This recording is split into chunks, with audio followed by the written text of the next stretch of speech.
राम सुमिरो गजानन के मनवा होना। राम सब लेखे मंगल करानवा होना।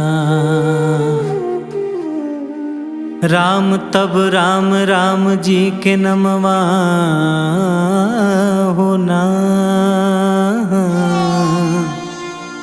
राम जन रघुबीर के प्रणामवा होना। राम शारदा भवानी के चरणवा होना।